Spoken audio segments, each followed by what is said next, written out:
สบายดีทุกๆคนมื้อนี้จะพาทุกคนมาเรียนอ่านวันจันทร์5วันที่และเรียนเดือน1ไป5เดือน12คนที่1วันเขาจะอ่านว่าอิลวันจันทร์เขาจะอ่านว่า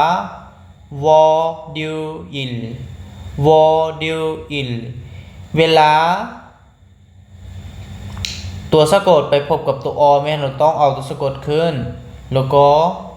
ตัวรอสนี่ฉะนั้นเราจึงอ่านว่าวอดิวอิลวางคารเขาจะอ่านว่าฮัวยออิลวันพุธเขาจะอ่านว่าซูยออิลวันพฤหัสเราต้องเอาตัวสะกดขึ้นหมอนี้เขียนคือเกา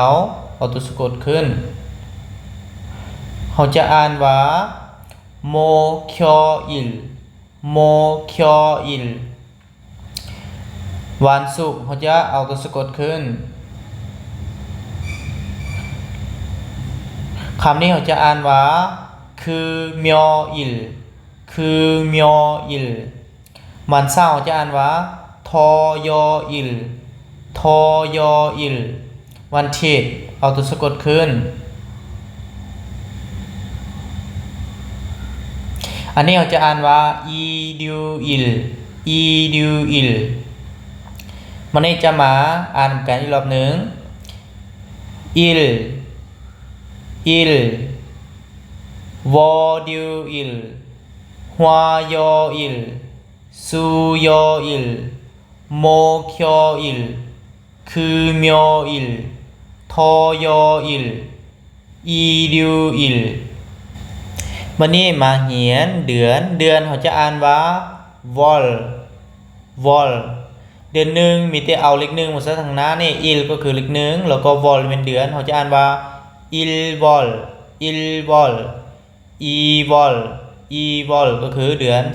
2ซามวอลเดือน3ซาวอลเดือน4โอวอลเดือน5อันนี้เมนยุกวอลแต่เวลาเขามาใส่เดือนนี่เขาต้องเอาตัวสะกดออกเขาจะอ่านว่ายูวอลเดือน7ชิลวอลเดือน8พัลวอลเดือน9คูวอลเดือน10ชีวอลอันนี้ก็เอาตัวสะกดออกคือกันมีแต่เอาเลข6กับเลข10นี่เอาตัวสะกดออกไกลนั้นแม่นเขียนอยู่เก่าเดือน11เขาจะอ่านว่าชิปอิลบ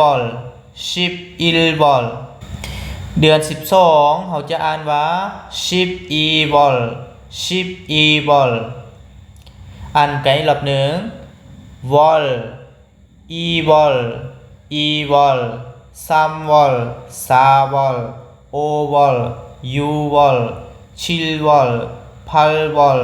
คูวอลชีวอลชิปอีวอลการอ่านวันที่และวันจันทร์5วันศุกร์และเดือน1 5เดือน12ก็หมดเพียงเท่านี้อย่าลืมกดติดตามกดไลค์กดแชร์เพื่อจะได้ดูวิดีโอต่อไป